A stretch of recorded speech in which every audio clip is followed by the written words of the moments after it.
sini, perempuan. Saya, tolong, jangan pergi. Tolong, jangan pergi.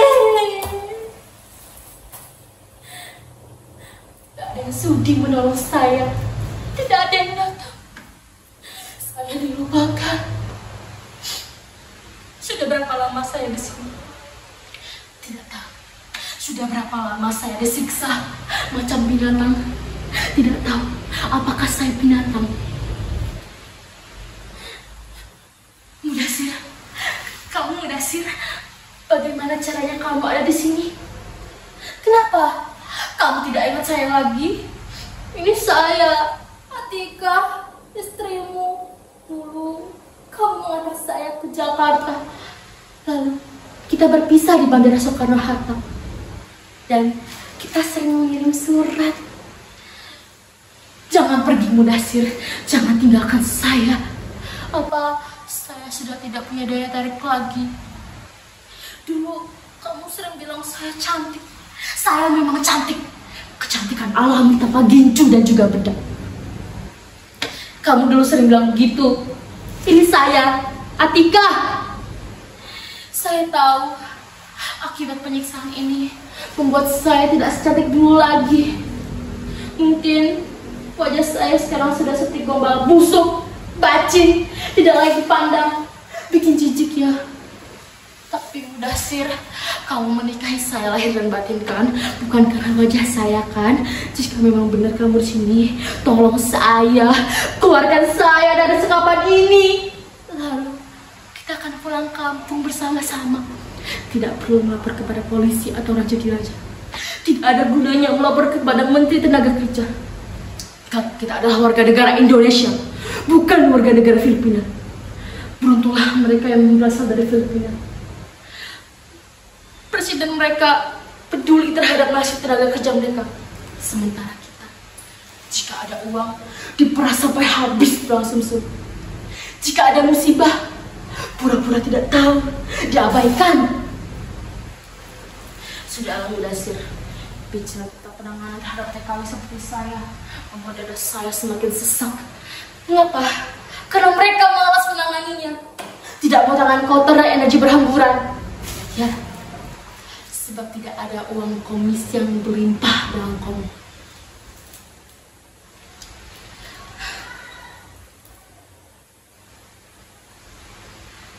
Lihat luka-luka di sekujur badan saya. Sebelum saya dimasuki kamar ini, saya dipukuli. Semua anggota keluarga majikan ikut memukuli saya. Pipi, dahi, perut, paha, dada. Semua anggota tubuh saya menjadi bulan-bulanan mereka. Mereka memukuli saya dengan tangan, kepala, kaki, tokat besi, dan juga setrikaan. Saya tidak berdaya Mudasir. Lainnya saya tak boleh sepak kesana kemari tanpa bisa membela diri. Saya berteriak, menangis, bertanya, apa salah saya? Tapi jawaban yang saya dengar hanyalah teriakan dan juga geraman, lalu pukulan yang bertubi-tubi. Apa salah saya? Kamu Indon bangsa, bajingan, pencuri, maling, tidak tahu diri. Hanya teriakan itu yang saya dengar berkali-kali. Setelah dipukuli, saya dimasuki karung, lalu saya diseret ke kamar ini. Sudah berapa lama saya di sini? Lihat, luka-luka di sekujur badan saya sudah mulai mengering. Bisa jadi sudah lebih dari sebulan. Bagaimana saya bisa bertahan? Mereka memberi saya makan 2 kali sehari dengan piring kotor dan juga gas kotor. Mudasir, kamu tidak akan menyangka apa yang saya alami selama ini. Saya lebih pantas disebut sebagai anjing daripada manusia. Saya bukan dianggap sebagai manusia lagi. Demi Tuhan, saya bekerja. Saya mencari upah karena saya bekerja. Saya bukan pemalas. Saya bangun sebelum subuh, membersihkan rumah ini sendirian, menyapu, mengepel, mencuci, menyetrika, memasak, menyiram taman. Saya sendirian di rumah sebesar ini. Tidak apa, semua saya lakoni dengan gembira dan juga ikhlas. Saya tahu diri. Sebagai pelayan yang datang dari tanah seberang, saya tidak berani macam-macam. Yang harus saya lakukan adalah bekerja dengan rajin. Saya bertekad akan membawa ringgit dengan jumlah yang sangat besar untuk kita membeli beberapa petak sawah untuk modal masa depan hidup kita.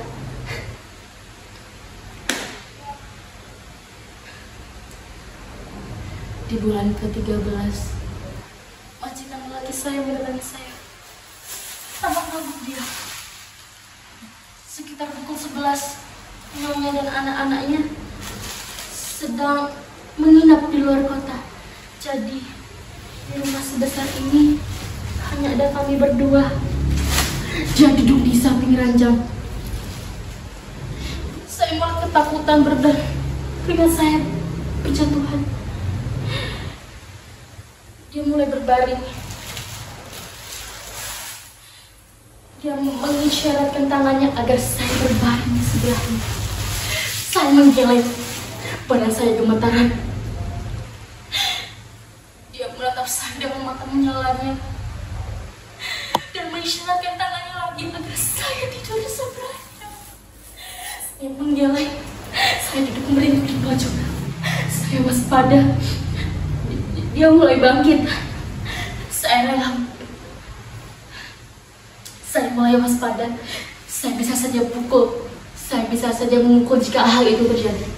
Tapi untunglah hal itu tidak terjadi. Dia mulai berjalan ke arah pintu, menatap saya dengan mata menyalanya dan menutup pintu dengan kencang. Saya menghela napas panjang dan menangis.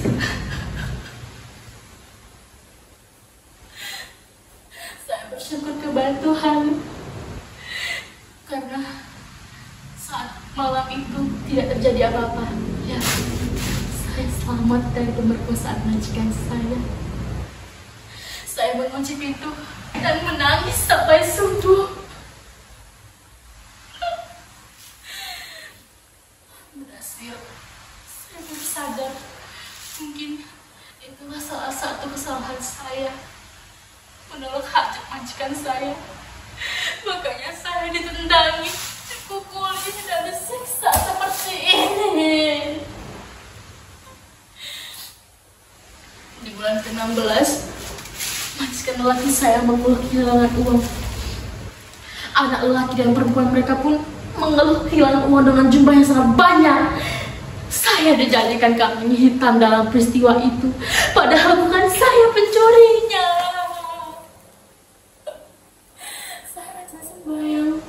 Saya selalu ingat neraka dan surga. Saya selalu takut kepada hukuman akhirat. Saya percaya pada hukuman sebab akibat. Tapi ada apa sebenarnya dengan majikan saya? Ada apa sebenarnya dengan bangsa ini? Dulu mereka betul-betul saudara serumpun, senantiasa menjaga sopan santun, saling menghormati, dan belajar banyak dari kita. Mereka juga banyak mengambil cendekiawan kita untuk mengajari mahasiswa mereka dengan iming-iming gaji yang sangat besar. Dalam tempo pendek, bangsa mereka menjadi bangsa yang kaya raya. Tidak perlu belajar dari Indonesia. Mereka jauh lebih maju, sukses bertubi-tubi. Lahir banyak orang pintar, diplomat handal disegani berat. Tapi mereka sadar, mereka tidak memiliki kebudayaan dan kesenian yang asli. Semua bersumber dari negeri tetangganya, Indonesia. Maka dengan uang, mereka mulai mengangkut para seniman. Tugasnya adalah membuat kesenian baru agar bisa disebut asli dari tanah mereka. Mereka nekat pula mencuri beberapa kesenian flora dan fauna dengan sangat yakin diakui sebagai milik mereka. Mereka ibarat orang kaya baru yang dapat membeli apa saja. Jika saja perkaranya berhenti sampai masalah mencuri kesenian, mungkin saya tidak akan tersiksa sampai sekarang. Tapi mentalitas orang kaya baru itu sudah meracuni hampir semua orang di negeri ini. Mereka yakin mereka dapat membeli apa saja. Mereka yakin dengan uang mereka dapat menyiksa siapa saja. Para pekerja yang bekerja kepada mereka lebih sering disebut sebagai budak yang layak disiksa.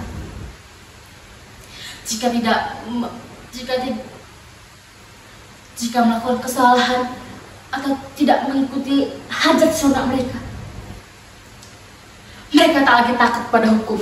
Bukankah uang mampu membungkam mulut hukum? Mudasir, mengapa diam saja? Kamu tidak percaya cerita saya? Demi Tuhan, saya masih suci. Tidak ada orang yang berani menyentuh kehormatan saya. Jikapun ada, saya bisa saja membunuh orang itu atau saya bunuh diri. Itu tekad saya. Lelaki satu-satunya bagi saya adalah kamu, Mudasir. Saya sesuci Dewi Sinta. Janganlah kamu menjadi Rama yang meragukan kesucian Dewi Sinta. Saya tetap setia, dan sampai kapanpun itu akan saya pertahankan kesetiaan saya. Meski harus berkorban nyawa. Percaya kepada saya, Mudasir.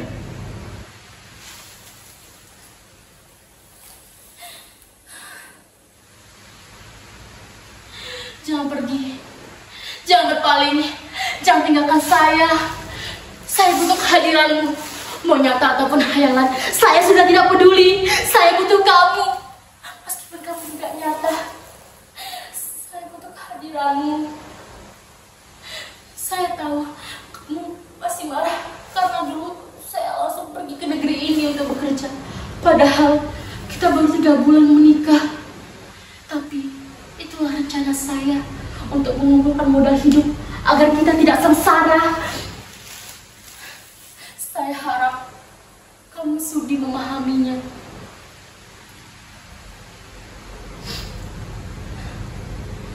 Mudasir, Mak dan Bapak apa kabar? Bagaimana dengan encok Bapak? Saya pernah mengirim uang dalam jumlah yang sangat besar. Kamu ingat? Itu agar Bapak bisa dibawa ke dokter dan tidak membeli obat eceran dari kios rokok. Dan bagaimana dengan asma, Mak? Saya pernah mengirimi alat penghirup hisap agar asmanya tidak kambuh lagi.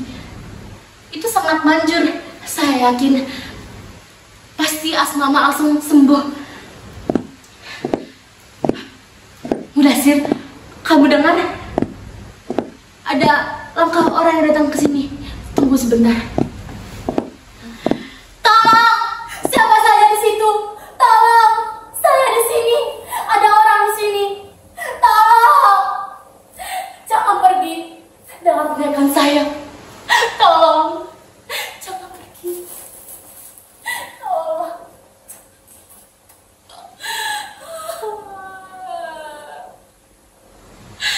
Tidak ada yang sudi menemani. Tidak ada yang sudi menolong saya. Tidak ada yang datang. Saya dilupakan. Mudasir, Mudasir, di mana kamu? Kamu juga pergi.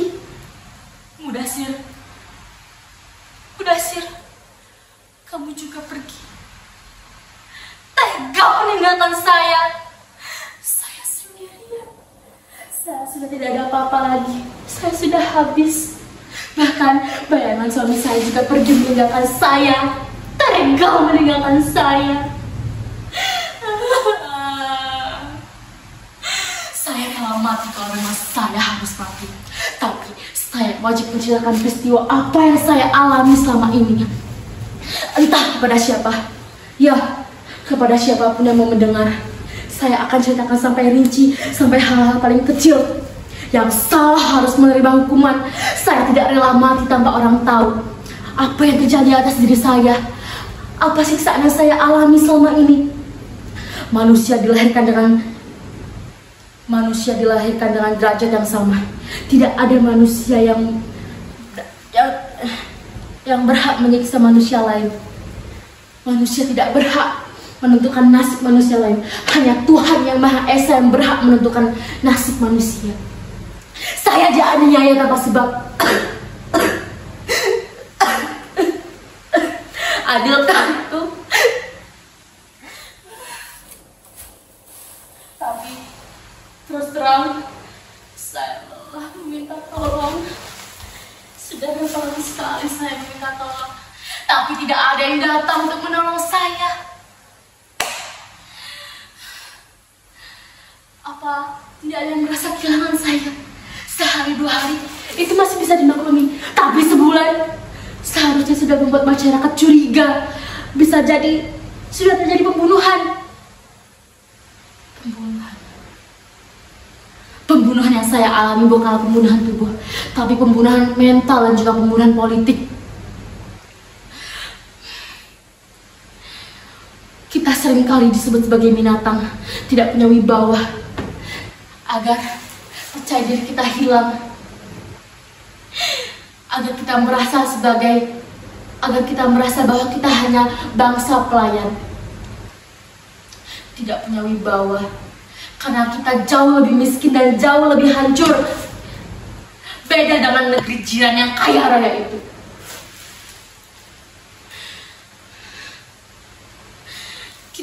Kita seringkali dilecehkan tanpa orang tahu. Kita seringkali diejek jadi bahan tertawaan. Dan kita sering juga dihapus dari peta dunia tanpa kita sadari. Tapi jangan tolong saya, tolong kita semua. Kita sudah di pinggir jurang. Tolong, jangan jadikan kita onggol-onggol.